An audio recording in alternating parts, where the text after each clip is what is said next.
Today's video is brought to you by StoryboardThat.com. Please visit teachercast.net/storyboardthat for a limited time offer.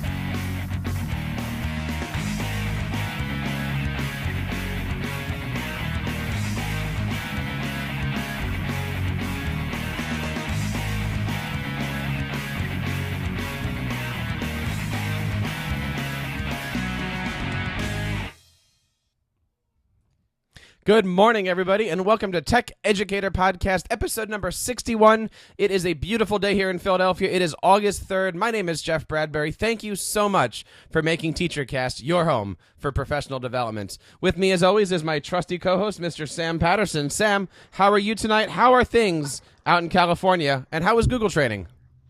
Google training was amazing. California is beautiful. I'm back to the northern part of the state, which seems to be trying less hard to kill me than the southern part of the state was. So it's, not as hot, very pleasant. I am in my tech lab classroom, which they've cleared all of the computers out of, and we're turning it into a maker space. And right now it's just at the intermediary mess stage. You have a lot of stuff going on. I see your green screen. I see some lights. And that's going to go into the topic that we're talking tonight, video production. Now, it wasn't too long ago that we did a great show. In fact, we actually did a month on video production and Final Cut Pro 10. I'm sure you remember, Sam, we had some great guests like John Carippo on. He was showing us how to use Apple Final Cut Pro in your classroom. And, while we were doing that, we had mentioned some of the companion programs to Apple Final Cut, one of them being called Apple Motion. Now, if you just got done watching the intro to the Tech Educator podcast here, you'll notice that we did two Apple Motion projects. And today we have a great guest on. He's going to show us all about how to use Apple Motion, how to create templates in Apple Motion, and also how to integrate it with your favorite video editor, Final Cut Pro. I want to bring onto the show Mr. Deyson Ortiz. Deyson, how are you today? Hello, Jeffrey. I'm doing well. How about yourself? I am doing wonderful. Thank you so much for coming on the show. Tell us a little bit about yourself. Well, my name is Deyson Ortiz. I'm a video editor, motion graphic artist, and I also do training and consultation. And I've been doing this passionately for 30 years, and I've been doing this professionally for over 20 years. That is an amazing resume right there. What kind of tips do you have for the classroom teacher that's just now starting into video editing? Pretty much the advice I give anybody is just jump in and start playing around. The tools have gotten so much easier than they ever have been, so you can pretty much get in there, grab some footage, and just start hacking away. If you get stuck in anything, just go into Google, type in a search, and you can find your answers right away. Now, Sam, do you know about this Google thing he's talking about?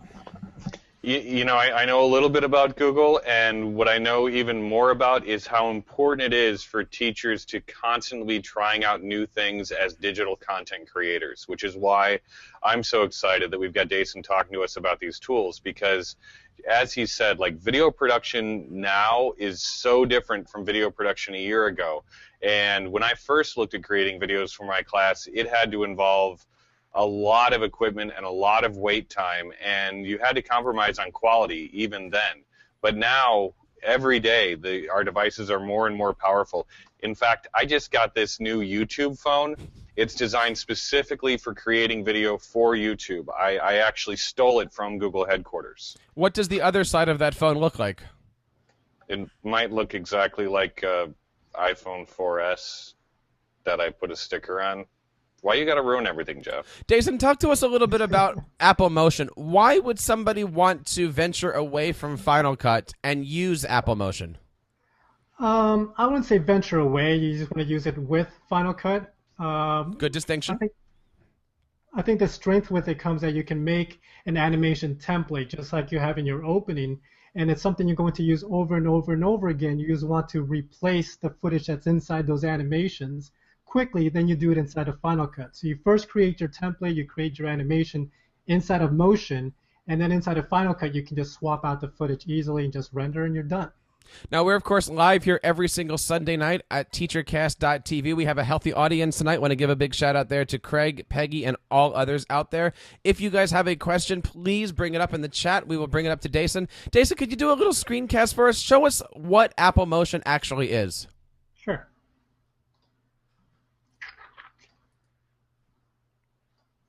All right. Can you see the screen? Yeah, it's a little black right now. There it is. All right, let me break everything down. This is Motion software. It's made by Apple. It works in conjunction with Final Cut. So whatever I create as far as templates inside of Motion, I can actually take it over to Final Cut, so I can use those templates inside of Final Cut. As you can see here, this is the basic screen. This is my player, my play video. And this is an animation I did. It took me about 15 minutes to do for your website, which is something that you requested, that you wanted something that looks like your website. So I decided to play around, see what I can come up with really quick. As far as how Motion is laid out, you have pretty much your inspector tools, and these are your tools that allow you to control anything you can be creating in here, which could be your text, your drawing tools, the properties, which is the positioning of where everything goes, can be done from here. You can add your reflections, drop shadows. You also have your library, so if you need to find media, you can do that. Bring it in here. Sorry, that's a file browser. And then you also have your library, which is Motion comes with pre-made, I call them filters. They have generators. They also have replicators, and you get to see a quick little preview in there. And these are things you can just add to your animations that are already pre-made and ready for you to use. So Motion, the thing I like about Motion, it can be very simple for someone to just get in and start playing around with and create something really cool, or it can be really advanced for someone that needs more hardcore animations. So could you show us how you did what you did? Obviously, you took a screen cap of the new TeacherCast site, and then you put this arrow on it. What is all that? Okay, this arrow is what I was telling you before. It's called a drop zone. And what the drop zone is pretty much a placeholder. And you can, inside of Final Cut or inside of Motion, so if you have any of your teachers that do not want to go to Final Cut and they just want to keep using Imovie, you can just use Motion on its own. I believe the price right now is less than $50 for this piece of software, and you can do all your animations. So for example, if I go into my file browser and I choose some pictures, I can just drag it onto that drop zone. Let me go back. Let's start from the beginning. I can just drag it onto those drop zones, and it actually replaces that placeholder, or what we call drop zones, with the image. That's really cool. So let's go forward a little bit more and just, let's say, drop another one.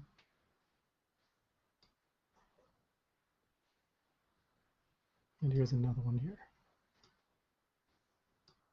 So right there, just a matter of seconds, I customize the template even further. And I can do the same with text. I can add my own text and make it so it's editable inside of Final Cut. And inside of Final Cut, I can just update my text to whatever text for that week or for that show needs to be.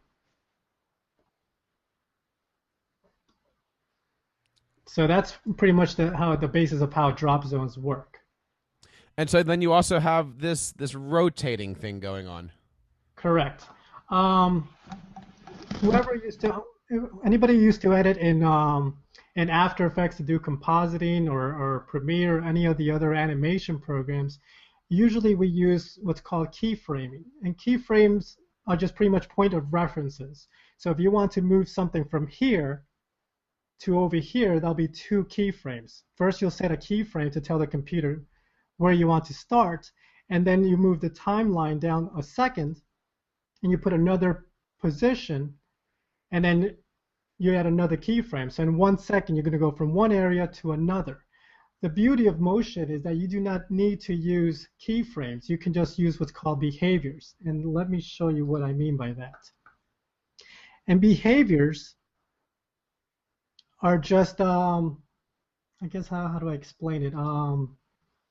pretty much preset animations or preset controls that you can give something without having to add any keyframes, and it makes it a lot easier for someone to just get in there and start playing around. So for example, with this spin I have 3 different behaviors. So I'll turn them off with this check mark. I can turn them off or on. So for now, I'll turn off those 3, which is called a sweep. And if I just use this sweep right here, from 0 all the way to about 215, it's going to do this sweep. And if I want to make it longer or shorter, it happens quicker. If I want the sweep to happen a little longer, then all I do is I stretch this out. So I don't have to select keyframes. I don't have to grab any keyframes. All I have to do is just drag this forward or back for how long I want that effect to happen. And if I want to control the parameters of that, I just go into my inspector tool. And I'll go to that sweep, which usually I name everything, but since I was doing this really quick, I didn't take my chance to. I didn't get a chance to name everything. But I can pretty much set it where I want the position to start or where I want the rotation to start. So right now I have it at -90, but I can bring that to be -48, and I want it to end at +55. That's how many degrees the rotation is going to happen. So if I play it back, see, it goes a little further. Nice. And that's So that seems very easy to do. It's very simple. It's a lot easier than having to add keyframes. And the cool thing about it is, like, if you play it back and you say, oh, it happened too quickly, let me turn these other ones off. If it happened too quickly and I want it to be a little slower, I can just, all I have to do is pull this back. So now I want the duration to go from 48 degrees negative to +55, and I want it to happen in about 6 seconds. That's all I had to do. And then I hit play, and you see that's going to take now 6 seconds to go from -48 degrees to +55 degrees. Now if I want to add more rotation, a little more, then I can add another sweep. And this sweep now controls, the first sweep I had it controlling on the tilt x-axis. So the rotation's happening on the x-axis. So there's x, y, and z, which is a 3D representation of the position in 3D fields. So if you want to add another sweep, and I want this one to actually rotate on its z-axis, I just add another sweep, and I can stretch this out to 6 seconds. And then I can set it from 61 or whatever I wanted to, and I can add +33 degrees. And then when I hit play, now you have 2 rotations happening at the same time. Now, Deyson, let me ask you about a possible use case here. Looking at these behaviors and the drop zones, if I was a teacher working in a situation where kids had access to video equipment, and I had them, let's say we were in a math class, and I had them working on a math problem, and they took a couple pictures of what they were doing, could I send this piece with the drop zones to the students, and they could, for example, at one point I could ask them, put a picture of the math problem you were trying to solve here, put step 1 here, put step 2 here, and then that template could guide them to making a video about their learning process? You can share your templates with your students. I mean, you can create this template, and once you save it, they can open it up in their motion software, and they can add their own drop zones, and then they send back that motion file. And when you save something, let's save as for something new, you can do what's called copy to folder. So whatever images they drop into those drop zones is going to be copied into its own folder. So all they need to do is send you that folder, and it's going to include all their images or videos or whatever they added to that animation. So you could really scaffold your students into creating some pretty impressive videos by pre-creating these animations and giving them spots to put their content into it. Exactly. They can add their own content, and you have the whole animation. And the cool thing is that pretty much everything that's animated, mostly everything that's animated, can actually be You can add perimeters to it. But actually, before I move on, I did want to bring up a good point that you, as far as teaching students, right there, what we're learning right here is actually math, as far as degrees, axis, x, y, and z axis. You're actually learning something, so students can actually learn hands-on what does it mean by controlling something or moving something at 33 degrees on a z-axis. So this actually can become a learning tool. And that's one thing I like about a lot of 3D animation programs, especially Blender, is that you can learn geometry, you can learn physics, you can learn all these advanced maths by actually doing it hands-on using animation software. Now, I know this is going into a completely new direction we didn't really talk about, but in addition to doing X, Y, and Z axis, you can go three-dimensionals on this. There's a couple of questions here in the chats about, is this just making flashy stuff, or is this really to enhance learning? You can take this 2D image and really make it into some 3D concept, can't you? With camera angles and stuff. Yes, I can add a camera. And actually what I'm controlling right here is the camera. So I'm controlling the Z-axis of my camera and the X-axis. This behavior can be added to my cameras. And they also have behaviors that I can actually add to my objects. So I can not only control my camera, but I can also add all those effects also. They also have behaviors for objects themselves. So I can, this is actually in 3D space. As soon as I add a camera, I'm actually working in a 3D space. So I can move around this. Let me see if I can, see I can move. That's actually the camera moving behind an object and in front of an object. We see that little red, blue, green triangle thing there. That's the representation of the camera?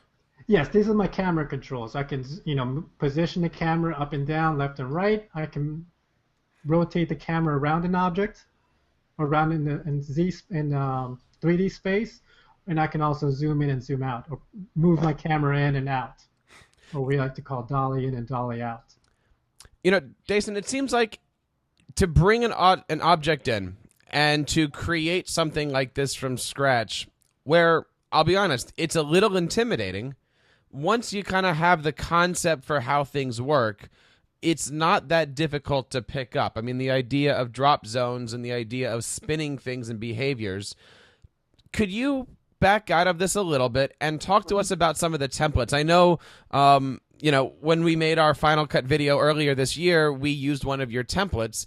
Could you show us how to grab a template online that maybe another teacher or another designer did, and how to manipulate something that's already pre-made as if maybe your teacher did it and you were the, from the point of view of the student? Sure. Actually, you know what? If you want, I can show you one of the templates I'm working on right now. Would love to. All right, perfect. Pretty much templates, the beauty of Final Cut is that it's opened up a huge community of people creating templates. And a big part is you can find a lot of them for free. If you go to fcp.co and you go to their forum, there's actually a section of the forum called plugins and templates. And you'll find people putting up templates every day, and some of them are really amazing templates and free. So you can use those templates for different projects, and some people do requests like, oh, I have this idea for a template. Can anybody help me out? And actually people are very helpful there, and they can actually do something that's tailored to what you need. And you'll be really impressed on how powerful this community has grown. So that's a great website to visit also if you want to learn, which is called fcp.co.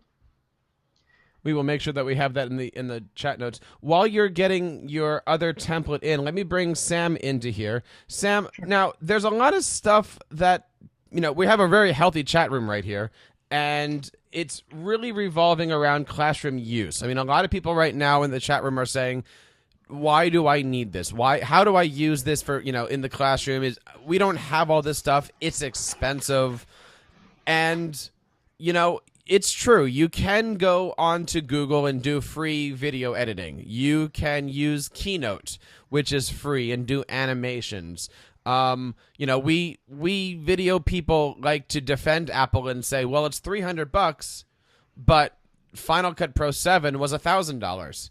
So it's extremely less expensive than it used to. And I know Peggy brought this up. Is this professional software or is this classroom software? And your response to that was, they're really one and the same. Where are you with all of this technology right now? Well, I think that I do a lot of work with whatever is in my hand and whatever my school has to start with. But inevitably, at different points in the year, there's always questions about what software should we be moving towards, what's valuable out there. We don't have the tools to use this on our campus right now, but we are getting a cart of Mac laptops sometime in the near future. And, I'm pushing to get Final Cut Pro on those so we can do some good video work that has some more tools available. And the way that I could see doing something like this is initially the teacher is creating templates that the kids can populate in order to create high-quality video projects. But with all of the tools I've used, inevitably that means a student is going to want to figure that out and do that work also. So I think, as teachers, we are always looking at tomorrow, but we've always kind of got our eyes on the horizon too. And when you think about the tools that come with Imovie, which are like those movie trailer templates, I'm looking forward to a day when there are flipped class templates so that I can open the template titled mini lesson, and I know I have to take a picture that's going to be the center of the logo for that, and then I have to record a quick introduction, then I have to record the lesson, then I record, a quick closing, and there's spots for closing, introduction, action lesson movie or whatever in the template. So it seems like if you were creating a template for yourself, or let's say for something like, let's say the Craig Yen show, let's say you were creating a template for that, what kind of things do you think, Sam, you would need ahead of time if you were going to, say, create an intro for, the Craig Yen show? Well, and I think, why even think of just the intro? Let's think of, like, the Craig Yen show, right? So you'd have a spot where you would drop in whatever the image was for that week. You'd have a little drop zone for that. You'd have another drop zone that would be like the Ed Chat image of the week, another drop zone that would be the NT Chat image of the week, another one that would be the Sat Chat image of the week. And at each of those, you could then break and go to Craig telling you what happened on Ed Chat last week, what's going to happen this coming week, and you just kind of go through each of those, and you've got him in there already so that as he's in the chats in the week, he can just pull those images down and then populate this thing, and the structure of the show basically builds itself because he built it thoughtfully once. I think that's a great idea, and it doesn't seem like it's that difficult to do. Deyson, I see you've changed over your template here. What are we looking at exactly? This is a template I made. I'm working on right now. It's just a multi-screen. I guess I call it a media wall of different drop zones. And the cool thing I was going to show you, and one thing I wanted to point out really quick, you were talking about Final Cut being professional and what we can do with it. One thing that I think people do not realize is that you can open up iMovie projects inside of Final Cut.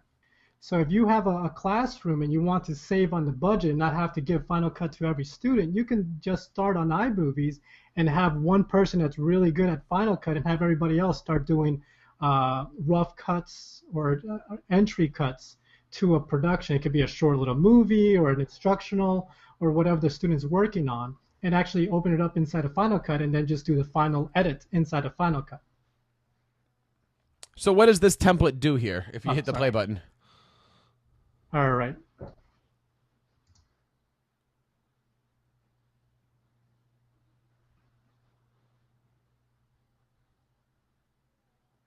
And what I wanted to show you in this one, it doesn't do much, but the power of this one lies inside of here.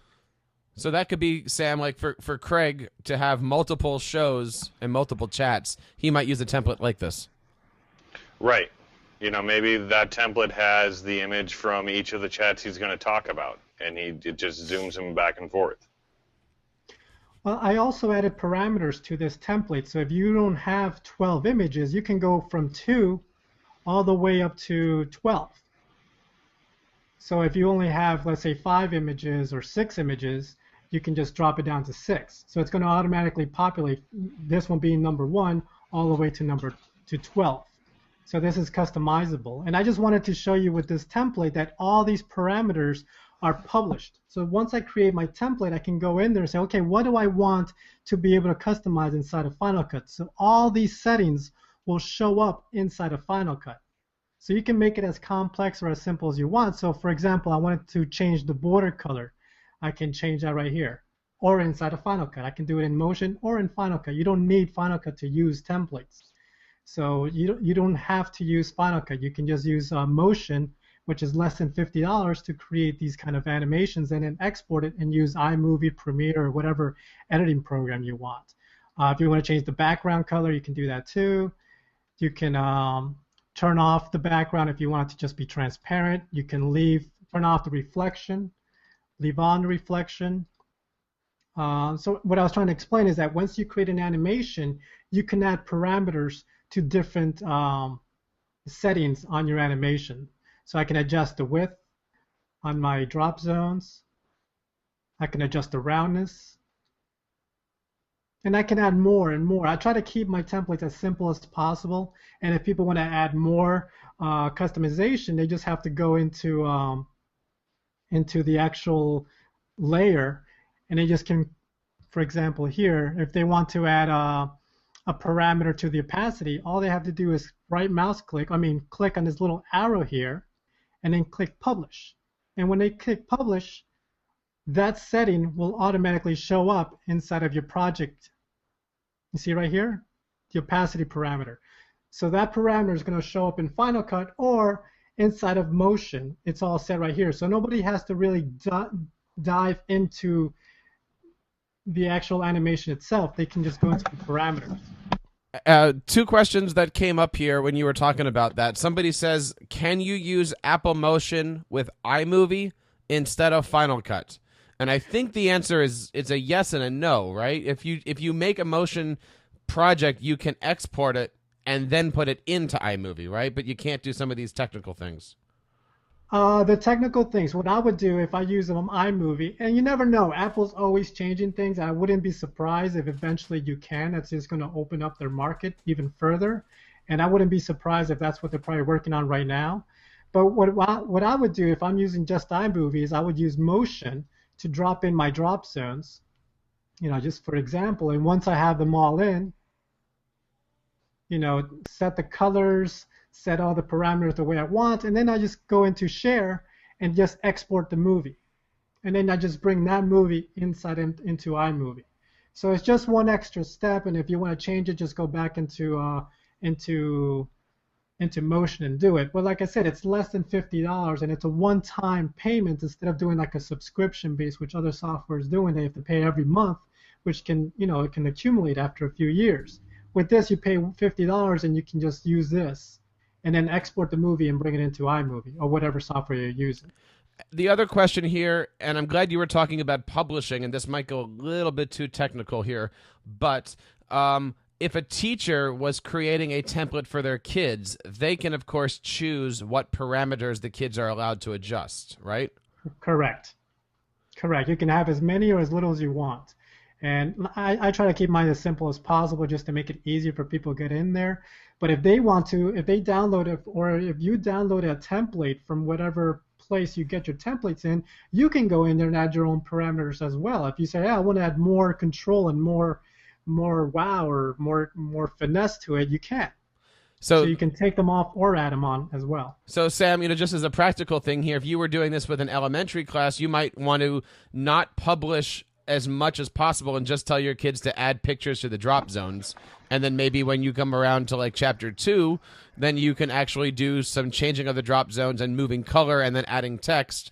And then maybe chapter 3 could be changing the fonts of the text. And you could just keep, adding different things onto these parameters. And, so, a lot of questions are coming up here in the chat of, can this be used for elementary school? Absolutely, this can be used for elementary school. Mm-hmm. I find this to be one of the simplest animation programs out there. I mean, I used to use After Effects. I used After Effects since version 1, and I think it's a great piece of software. But if for someone that wants to get in there and start learning, this is the one I recommend just because it's to me, it's so much easier to use and understand. because there's not that much in there.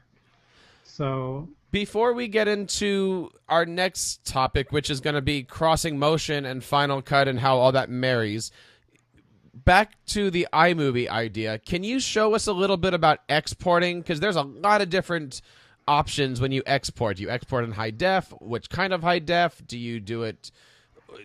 Take us through the exporting process here. There's a lot of people asking about this. Well, if you go into your Motion software and you go to share, it pretty much tells you all the different settings that you can share to your Apple devices, to a DVD, to Blu-ray. Email is great because I know in Final Cut, I haven't used it in Motion yet, but I know in Final Cut, you can click on email, and what it does, it compresses the file to less than 10 megabytes, so it'll fit in any email, which is great for if you need to email this to a client or to a teacher or whatever, it can fit inside an email. And then you got your others, which is like YouTube, Facebook, and what you do is when you share to YouTube, all you have to do is put in your credentials, and it compresses the movie to YouTube quality settings, and it uploads it for you automatically. So you just pretty much just click share YouTube, set your parameters, and just walk away. And then when it's on YouTube, I'll let you know it's been exported to YouTube. But for people that are going to use this in iMovie, what I would use is export movie. And when you click on that, you go into your export settings. Most people use Apple ProRes 422. If you're really hard on space, I would recommend you use Apple ProRes 422 LT, which from what I understand, the quality difference is not even noticeable. So that's what I would recommend. Proxy is actually a smaller, more compressed file. That's really good. That's what we use if we're just doing what's called proofs or just for approval purposes. But as far as good quality, I will stick with the Apple ProRes. And just in case there's a question, because I know these questions come up, we're talking about something called a codec here. Yes, sir. What can you give the layman's definition for Apple ProRes 422? Excuse me? What does that mean when you say that? Because a lot of us out there are not used to doing video editing or video exporting. Oh, sure. Apple ProRes, through the years, there have always been tons of codecs coming out. Apple has their own codec, which is just the way the files, I guess, compressed or the way the files translated. Apple ProRes is really the one that's used right now for professionals, and it just makes it easier because if you want something that's really low quality, you start at Proxy. If you want better quality, you go to LT. If you want higher quality, 422, and then you can go into the higher ones. And usually the higher ones are more reserved for if you're doing chroma keying and you need all that color information, or if you have any alpha channels, then you start using the higher ones. But mostly you use the 422s. It's a great quality, great for broadcast quality. I find it to be the most cleanest exports that I have found is Apple ProRes, and I have also found it to be the most preferable codec used by most professionals as far as video exports go. So let's move from exports into the marriage here. How does Motion go hand in hand with Final Cut? Because our templates at the beginning of the show, one of them was fully designed in Motion, and one of them was fully designed as a template that I bypassed Motion and I moved into Final Cut and just simply used drop zones. How do these things go hand in hand? Well, once you're done with the animation, so if I'm done with this animation here, what I do is I go into And at this stage where you are, obviously you've got empty drop zones. Is it easier for you to import this into Final Cut without the pictures in, or is it easier just to do everything here and then import it? And obviously we haven't talked about adding movies or adding movies or even adding music to this. I leave it blank. Whenever I create templates, I like to leave it blank. Just because you're going to switch them anyway, and anytime you add movies, if you have it save as, it's going to bring all those images into the folder. So if you want to conserve space, I leave it blank because it's only using one image, which is this drop zone with the arrow on it. Instead of having 12 images placed into a folder to share, you're only sharing one image because it's being used over and over. It's that same image used over and over, which makes it a lot easier to share and also lets people know, hey, this is a placeholder. You can replace it with whatever you want. inside of Final Cut, or if you want to change it later. So it's a when people, especially that have been using motion templates for a while, see this, they know, oh, this is a placeholder. I can share with anything I want. Nice. Is that okay? So how do you export that into Final Cut? All right, let's go back to the because I already saved this as a template. Let me go to this one that we have that I recreated for you. Let me turn everything back on here. All right, so now I want to save this as a template. Why isn't it coming up here? Hold on.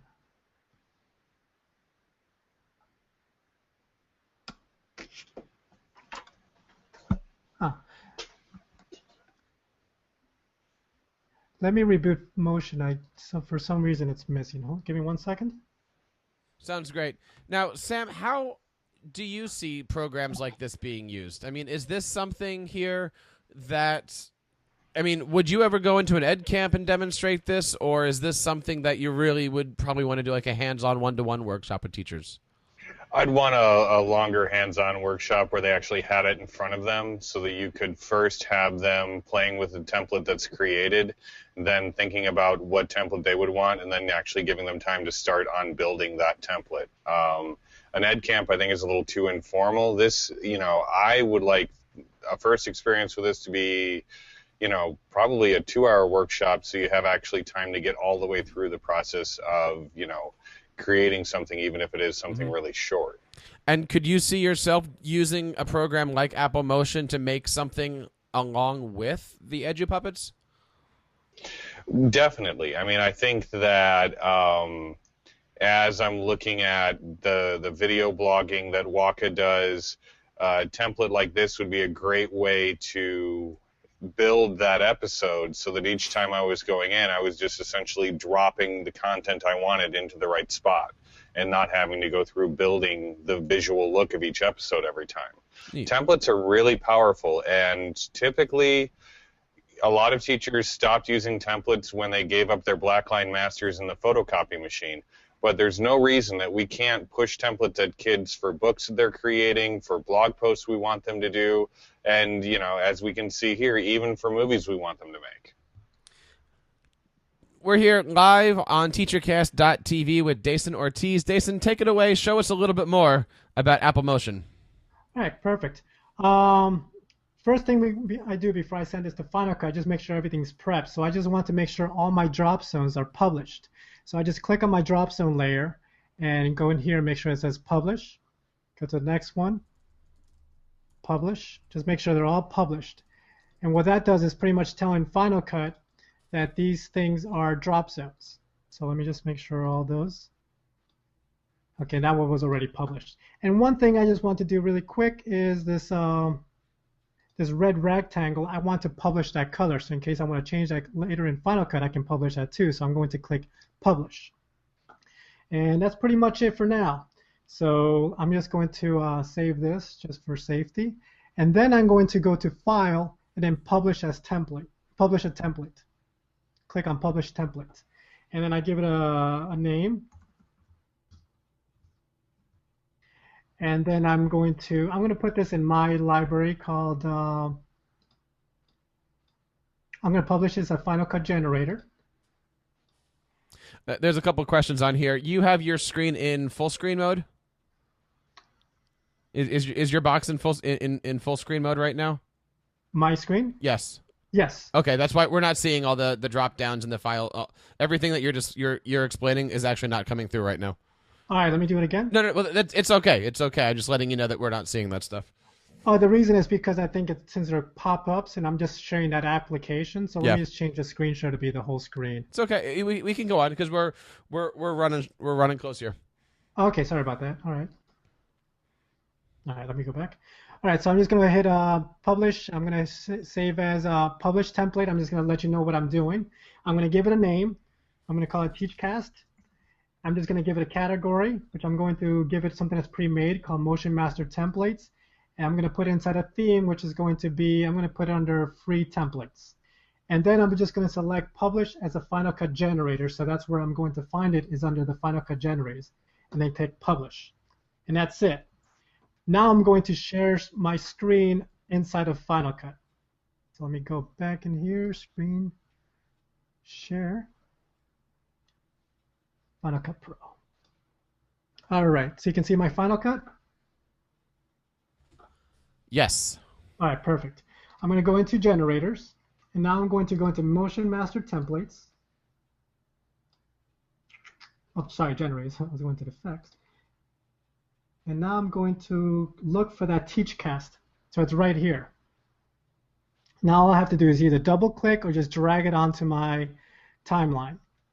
And then I just have to set what my timeline setting is. So it depends on what your video footage is set at, is what you will set this timeline to be. So I'm going to set it for 2997. It's the frame per second, or at what speed you want your timeline to play back at. Okay, so here's the animation. This is exactly how I made it inside of Motion. Okay, and now once I'm in here, I can just click on the actual generator, go into my generator settings, and now I just add the images. So I can just click on the drop zone, go into the images one at a time,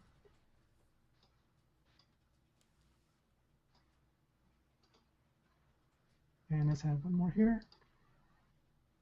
And then I can change that color of the bar. I want to change it to a blue.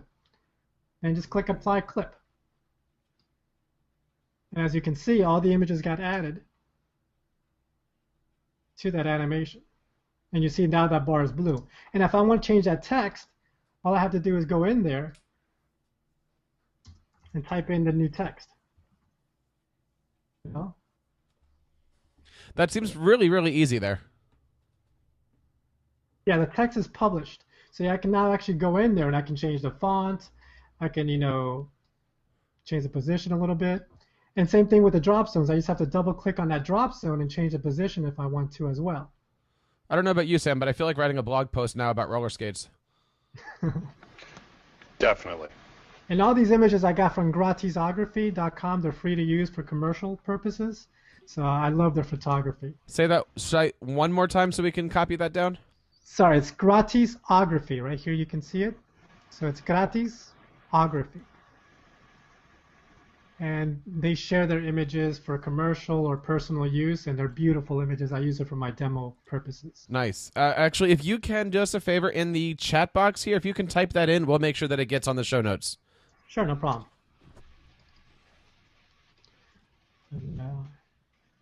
So, Sam, here's another good example of, if you, as a teacher, set up a little template, your students can easily take it and run. I mean, you don't have to use Motion with your kids, but to set up a Motion template to then put into Final Cut, your students should be able to take it away and, put their name on it or put their favorite picture of it or especially these beginning lessons of, how was your vacation?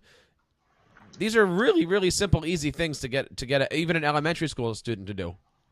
Well, and templates really are the key to differentiated instruction when you're doing something like video production like this. If you can give the kids a starter template, you can get them more quickly to done, and you can help the students that aren't as tech and video savvy as be successful. All right, so let's go back here. I love the resources he's sharing with us. The Gratisography, that's great. And before, in the pre-show, he was talking a little bit about a tool that he didn't get a chance to mention yet, I don't think, and I wanted to mention here, which is called Screen Hero. And Screen Hero allows you to screen share with someone, and both your mouse and their mouse is visible on the screen. So it's a great way. I know Google Helpouts are really popular, but this is also a great way to work with someone else on their computer screen. And is that screenhero.com? I believe it is. I've got it linked in the show notes already, and I'm trying to convince it to show me what that link says. Screenhero.com, indeed.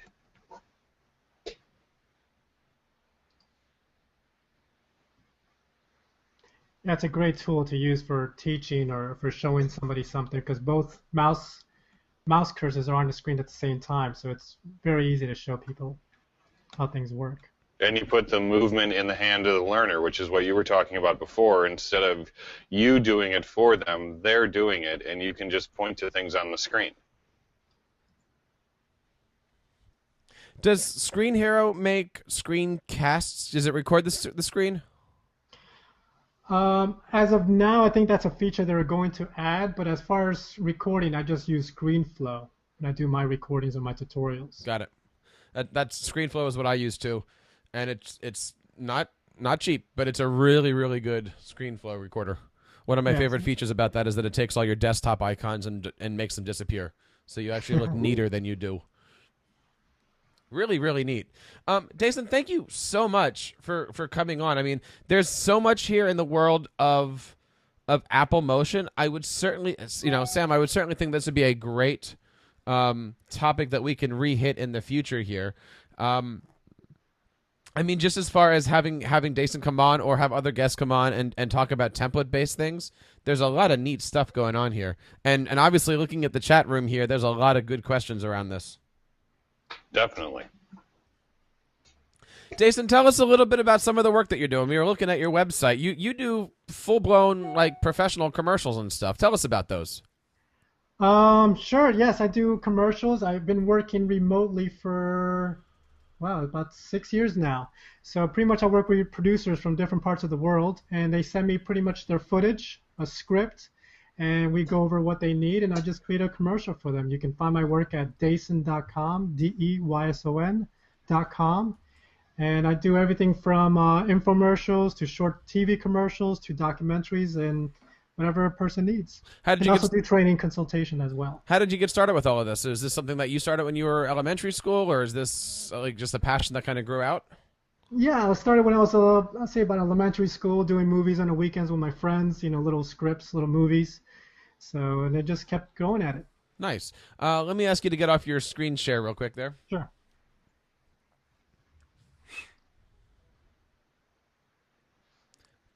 I don't know about you, Sam, but I bet Deyson would be good to Google Hangout into a classroom to showcase some of these things. That'd probably be amazing, right? He might actually be really, really good to do a demonstration for, like, the intro to, say, like a Craig Yen show. Ooh, that's a good idea. We should probably open the door and explain to him what we were talking about. Well, we have, one of the things about podcasting is you're always reaching out to people to see if they're interested in actually doing a podcast. And we have a friend who watches the show, Craig Yen, and he goes to all of these Twitter chats every week and, like, attends them and participates and knows a lot of stuff and connects a lot of people. And we're trying to convince him that what he needs to do for the education community is to have his own podcast each week that's essentially a wrap-up show for the chats that he's attended. So he talks about what was big on the chat this week, what's going to be on the chat next week. And it's just like something like a 10-minute show, right? But we've mentioned this to him a couple of times. He says, "Oh yeah, that's a good idea," but nothing happens with it. So we figure if we just keep pushing harder and harder, that eventually he'll have to take it on. In fact, I filmed part of an episode of the Craig Yen show this week, and we were going to push that out, but I think we're going to hold that back another week and see if I can paste his face on a couple of the puppets I was using. So essentially you're saying, Sam, if we already have the intro made, he will have to say yes to this. I was watching a movie, and it kept saying, "Build it and they will come," and I'm pretty sure it was talking about the Craig Yen show. Very, very cool. And if you'd like to see the Craig Yen show out there, please tweet him over at Craig Yen. We would love to have him. Deyson, where can we find out more information about you on your social networks? Where do we find you online? My website is Deyson.com, Deyson.com, and you can just Google me, DeysonOrtiz.com. You can find all my social connections. Fortunately, I have a very unique name, so it makes it easier for people to find me. Definitely check him out. My store as well, which is motionmastertemplate.com. You can download free templates from my store. I have about 10 free templates for you to use. I certainly recommend that. And, the way that we actually got connected was because back in February, we did a Final Cut show, and I think that thing is up to like 7,800 hits or something like that. And I guess somebody watched it and connected with you and said, "Hey, did you know that I used your template?" Yes. And I thought you were going to come after me, but but no, it was great stuff. I love that template that you used, and if you're watching out there, please check out that template. We'll make sure we have it in our show notes again over at Tech Educator Podcast. This is episode number 61, and so yeah, continued success with everything. Thank you so much for coming on and sharing this great tool with us. Thank you very much, and make sure to sign up for the newsletter because I'll be putting on new ones. And now that I did this one for you, the quickie, I think I'm going to do another one since it's very popular, that web video. Maybe something along the lines with websites as well. Well, if you want to do one for Craig Yen, I'm sure he would. No, I'm kidding. No, definitely, we can work on something together. And I like teaching by doing. I think that's the best way to learn. Very, very cool. Sam, what's going on in your world this week now that you are post GTA, and I know school is coming up for you? Well, this week we are doing everything from programming iPads to updating databases to trying to figure out what this makerspace is going to look like. And amongst all of that, we're getting ready for our upcoming Google shows. So next week, Tech Educator Podcast is going all googly, and we're going to be talking to a number of people who have written different Google extensions, I think. We have a few people lined up. I know we have talked to WeVideo who wants to come on, which is another great video. It's free video editing, online based. It's one of the Google app extensions. I believe we're gonna be trying to get Scoot and Doodle back onto the show, and we also have talked to is it Kaizena's gonna come back on? Yep. So check that out. We have the rest of August we are going to be Googling, and I think September might be Googling. We're trying to get some great guests on. So we will be doing intro to Google Apps, and of course it's very timely because Google just changed everything about Google Docs and Google Drives, and there's so much new stuff. Thank goodness, right? It's amazing what happens. I do want to say congratulations. I understand that we have the first ever Google certified puppet. Yes. Well, he doesn't have a certificate, but someone else tweeted that he must be the first GCP. So Waka, I believe, is the first Google certified puppet. I think that's awesome. Awesome. Guys, coming up next, we have the 4th episode of Brad Gustafson's podcast, 30-Second Take. And the way that this show works is watch it. It's about 3 minutes long. It's an amazing piece of video. You think that this stuff was done in the background with Apple Motion, but it's actually done in a program called TouchCast, which is a great app for the iPad. And essentially, Brad takes one educator and pins his great idea up against another great educator, and using the hashtag 30-Second Take, you can vote to see which educator moves on to episode 5. And so we've been doing this now for the last 4 weeks. Check it out. We're going to be playing that right after this show. There is no principal cast tonight, so you guys can go and catch up on your Once Upon a Time and on your House of Cards episodes.